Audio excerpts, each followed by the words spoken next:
हरिराम और उसके पिता मदन लाल में किसी बात पर बहसबाजी होती है। वो बहसबाजी इस वजह से होती है कि हरिराम चाहता था कि मैं ना बाहर काम करने जाऊं, क्योंकि खेती बाड़ी में इतना टाइम नहीं था उसके पास और खेती बाड़ी वो करना भी नहीं चाहता था। वो कहता था उसका बाप कि आप ना इधर उधर मत भागो, अपने पास खेती है, इतनी लंबी चौड़ी खेत है, इतनी जमीन है, तो हम आप ये कोई ज़्यादा भी हमें परिवार नहीं है, हम आपस में रह सकते हैं, तो खेती बाड़ी में ही अपना गुजारा बसर हो सकता है और इतना पशुधन है अपने पास, तो यहाँ पर रह सकते हैं आप आराम से।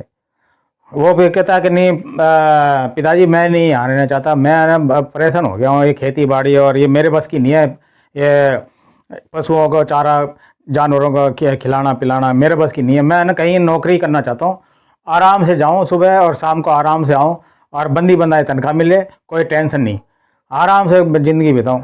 अब उसकी नई नई शादी होती है हरिराम की, तो वो चाहता था कि मैं ना अपनी पत्नी को भी साथ ले आऊँ, पर वो फिर जो उसका वहाँ पर शहर में दोस्त था, जो रामलाल था, तो वो शहर में दोस्त था, तो वो कहता था कि तू मेरे पास आ जा हरिराम को, मैं यहाँ पर है ना तेरे को नौकरी लगा दूंगा कंपनी में, आराम से है ना सिक्योरिटी गार्ड की नौकरी है, तो आराम से रख सकता है और अब अच्छी भली तनख्वाह मिलेगी, अपनी बीवी को आराम से रखता है। यह है कि किराए पर रहना पड़ेगा, यहाँ पर कोई वो नहीं है दिक्कत। बोला कि नहीं मैं ना देखता हूँ अपने पिताजी पूछता हूँ, तो इसी वजह से उनमें अपने जो बाप बेटे में है ना इसी बात को बहस लेकर बहस हो रही थी। उसकी पत्नी थी वो भी देख रही थी सुन रही थी, तो वो भी फिर बाद में कहती है अपने पति को, हाँ पिताजी ये सही तो कहते हैं ससुर जी कि भाई है ना अपने यहाँ ज़मीन है, खेत खलिहान है, पशुधन है, तो क्यों नहीं हम यहाँ रहे। उसकी जो हरिराम की माँ भी बोलती है कि बेटा अब मत जा, अब तेरा भाई भी तो यहाँ काम करता है, कि मैं ये तो चाहता नहीं हूँ कि यहाँ पर रहूँ, क्योंकि फिर आगे का कोई भरोसा नहीं है। क्या इसमें भरोसे की क्या बात है, आगे देखी जाएगी, मिल बांट के रहेंगे। और ये है कि कुछ बात हो गई तो बंटवारा हो जाएगा, तेरा हिस्से का तुझे मिल जाएगा, तो क्यों परेशान हो रहा है। कि नहीं मैं गाँव की है ना इस ज़िंदगी से ऊब चुका हूँ, मैं अब शहर की रौनक देखना चाहता हूँ। वो देखो मेरा जो दोस्त है रामलाल, वो कितना अच्छा भला कमाता खाता है। बोले कि नहीं ऐसी कोई बात नहीं है, तो वो कमाता खाता है, पर वो कितना है, वो मियाँ बीवी है और उसका एक बच्चा है बस, और उसको कोई है ही नहीं, तो वो अब कितनी मिलती होगी तनख्वाह, उसी में अपना काट पीट के काम करना पड़ता होगा उसको। और यहाँ आराम से खुला है, घी दूध खा, सब कुछ कर, तो वो मानता नहीं है। वो कहता है नहीं नहीं मैं कुछ नहीं जानता, मैं जा रहा हूँ यहाँ से। तो वो बोलेगा ठीक है, वो ये जो कहकर फिर वो वहाँ पर शहर चला जाता है। और फिर वहाँ पर जब अच्छे उसके जो रामलाल है उसका दोस्त है, वो किसी तरह उसको फिर नौकरी दिलवा देता है अपनी उसी उसी कंपनी में। उधर से फिर क्या होता है कि जब अब वो बीवी को ले जाता नहीं है, वो लगे मैं थोड़ा सेटल हो जाऊँ उसके बाद ले जाऊँगा तुझे, लेकिन ठीक है। अब वो क्या कहता है कि फिर वो वहाँ चला जाता है, और इसके पीछे फिर वो यहाँ पर उसकी जो पत्नी रह जाती है और उसका ससुर और यानी कि उसके माँ बाप रह जाते हैं और भाई रह जाता है, और कोई ज़्यादा परिवार था नहीं। फिर वो जब ससुर अब क्या करे, ससुर और उसका जो नंदनी था, तो नंदनी का जो ससुर जो वो चला जाता है वहाँ पर मदनलाल और उसकी खेतों में। अब वो फिर उनको खाना देने चली जाती है नंदिनी वहाँ पर गाँव जो खेतों में। ऐसे तरह ना उसका रोजाना का काम था पशुधन को संभालना और खेतों में उसके सास ससुर को और उसके अपने देवर को है ना वो खाना खिलाने के लिए ले जाना। तो उस दौरान जो एक दबंग था, गांव का जो होते हैं दबंग होते हैं, वो जो ऊंची जाति के वो दबंग ही कहलाते हैं वहाँ पर गांव में। तो वहाँ पर जो था वो ठाक लड़का था, वो फिर वहाँ पर उसको ना देखता था कि ये अकेली आती जाती है, वो थोड़ा बिगड़ेल था।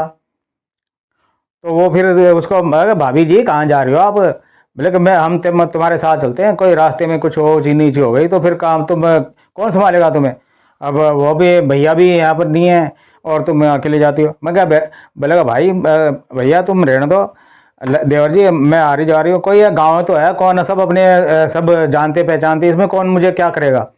कह रहे नहीं पागल हो रही हो क्या, मैं ऐसे करके वो उसके आने जाने लग जाता था साथ में, यानी कि नज़दीकी बढ़ाने के चक्कर में था वो। और वो क्योंकि अभी नई नई शादी थी, खूबसूरत थी वो लड़की नंदिनी जो, तो वो आने जाने लगती थी उसके साथ में। अब फिर बाद में क्या हुआ कि अब जब उसने एक बार देख लिया मौका, मौका देख लिया तो उसने खेतों में उसको खींच लिया। अब उसके साथ ज़बरदस्ती करने लग गया। अब वो बोला कि मैं ये वो चिल्लाने लगे कि देख ले मुझे है ना ऐसे परेशान मत करे, मैं चिल्लाऊंगी, गाँव के इकट्ठा कर लूँगी। बोला अच्छा अच्छा अच्छा भाभी, मैं तो है ना ऐसे वो आ गया था ना, जानवर आ गया था, इसलिए मैं तुझे खींच के खेतों में ले गया था, तो वो ऐसे परेशान हो रही है बेमलोई। बोला क्या ठीक है, अब करियो, मतलब मुझे ऐसी चीज़ पसंद नहीं है। बोला ठीक है ठीक है। तो ऐसे करके फिर जब वहाँ पर ऐसे ही रूटीन होने लग गया। अब अचानक एक बार जानवर आए गया, और वहाँ पर वो जानवर भी जो वो सियार वगैरह होते हैं, यही होते हैं गांव में, कौन से अब जंगल में, वहाँ पर जंगल रह गए और या शेर से वो रह गए, सियार था। तो वो एकदम से आ गया, उसके खेतों से जा रही थी, तो अचानक वो भी पीछे से आ रहा था। तो उसने देखा तो सियार उसके ऊपर झपट पड़ा, नन्ही के ऊपर। तो वो आया अचानक, उसको फिर भगाया उसको, उसके पास लठ था। तो बोला कि ठीक है ना, देख लिया ना अब, इसलिए मैं तेरे साथ आ रहा जा रहा था। मैंने कहा भैया आज थोड़ी लेट हो गई, मैं नहीं तो वरना मैं ऐसे नहीं करती मैं। वो कहा मुझे है ना ठीक है, तो तेरी मेहरबानी बड़ी। तो थोड़ा सा उनके बीच में थोड़ी ऐसे हो गई कि हाँ भाई चलो, ये हमदर्द है मेरा, और ये कोई बात नहीं। ये वो सही कह रहा था कि भाई मैं जंगल यहाँ पर आना जाना है, और थोड़ा जानवरों का भी डर है, तो उसके साथ आती जाती थी। तो ऐसे करके फिर वो उसने एक बार उसका हाथ पकड़ लिया, और थोड़ा सा ऐसे ही हंसी मजाक करने लग गया। अब वो भी फिर क्या करे, उसको काफ़ी दिन हो गए थे, तो उसको मन की तो है ही, मन में तो आ ही जाती है, इंसान है, जानवर भी आ जाती है, तो इसमें क्या है। तो वो थोड़ा बहुत उसमें बहक गई, और उसी बहकने के चक्कर में फिर वो उसने मौके का फ़ायदा उठा लिया। अब वो फिर क्या हुआ कि अब जब भी मौका मिलता था दोनों ऐसे करने लग जाते थे। अचानक क्या बात होगी, एक बार उसको जो उसके ससुर को, नंदिनी के ससुर को पता लगा, तो वो बड़ा उसको गुस्सा आया कि ये से कैसे हो सकता है। तो उसने अपनी बहू को समझाया, बोले कि नहीं वो पिताजी वो खुद ही ऐसे करता था, बस तू क्यों करती है फिर। मतलब अच्छा आगे से नहीं करूँगी। वो फिर उसने क्या करा, उसने चिट्ठी लेकर उसको भेज दिया अपने उसके बेटे को कि भाई तू आ जा यहाँ पर, बेकार में हरीराम को, तो क्या यहाँ पर परेशानी हो रही है, तो अपनी ऐसे कर बहू को ले जा साथ में, हम ही यहाँ नहीं रखना चाहते। बोला कि क्या बात हो गई, अब क्या कुछ नहीं, हम रखना नहीं चाहते, मैंने तू ले जा, और हम खुद ही यहाँ पर काम कर लेंगे, अगर तू आना है तो तू रह जा यहाँ पर, नहीं तू भी चले जा, कोई बात नहीं। बोला ठीक है। फिर वो आता है तो उसको फिर सब चीज़ों का पता लगता है, तो उसको बड़ी खुंदक आती है। वो फिर उसे एक बार क्या होता है कि वो रास्ते में उसको पकड़ लेता है, जो दबंग के जो ठाकुर का लड़के को, वो पकड़ लेता है, उसको बोलता कि भाई तू ऐसा क्यों करा, ऐसा क्यों करता है, मेरी बीवी को क्यों परेशान करते हैं। अरे मैं बीवी को क्या परेशान कर रहा हूँ, उसको तो एक दो जानवरों से बचाता हूँ, और तो भाग गया वहाँ पर अपने घर को छोड़ के, बीवी को छोड़ कर, अब कौन संभालेगा। मतलब तुझे संभालने वाला तू कौन होता है, ऐसे करके दोनों में हाथापाई हो जाती है। और फिर वो ठाकुर लड़का जो था, वो उसने फिर उसके ऊपर हमला कर दिया, और हरिराम को फिर कर दिया कांड, उसका हत्या कर दी, और फिर वो एकदम उसका हत्या करके वो भाग गया। अब वो जब उसके माँ बाप को पता लगा, तो उसको पता लगा, तो फिर वो वहाँ थाने गए।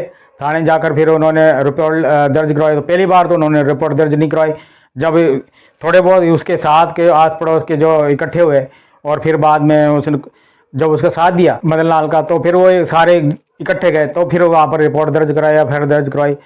उसके बाद फिर जहाँ पर तफ्तीश करी, तो पता लगा कि वो यहाँ पर है ही नहीं, जो ठाकर का लड़का था वो है नहीं। फिर किसी तरह जांच पड़ताल करके उसको फिर गिरफ्तार किया, गिरफ्तार करके और फिर उसको पकड़ा, तो पकड़ के वहाँ पर जेल में डाल दिया। अब जो नन्ही थी, अब वो अफसोस कर गई कि मैंने क्या कर दिया था। अब न फिर उसके जो ससुर था, उसने उसको मायके भेज दिया। मैंने कहा तू अब यहाँ नहीं रह सकती। मायके वाले ने क्या करा, वो बोला कि मैं क्यों रखूँ यहाँ पर, तू अपने ससुराल जा। न ससुराल की रही, न मायके की रही वो।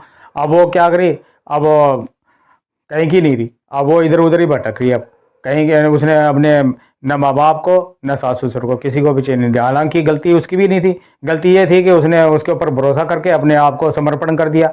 गलती हो गई उसकी सबसे बड़ी। तो वही सबसे बड़ी जो गलती थी वही आज उसको जीवन को बर्बाद करके चले गई। और ये गांव में हकीकत है, ये गांव में अभी भी होता है ऐसा। जो दबंगे होते हैं उन वो है ना हमेशा है ना जो निचली जातियों को है ना हमेशा परेशान करते हैं और मौके का फ़ायदा उठाते हैं और अपना लाभ उठाते हैं। आपको ये यूपी की घटना है ये, और राजस्थान में भी ऐसे ही होता है। ये राजस्थान की भी ऐसी एक घटना है, वो भी बताऊंगा। ये घटना कैसी लगी आपको? प्लीज़ लाइक शेयर सब्सक्राइब करें। Okay bye, thank you.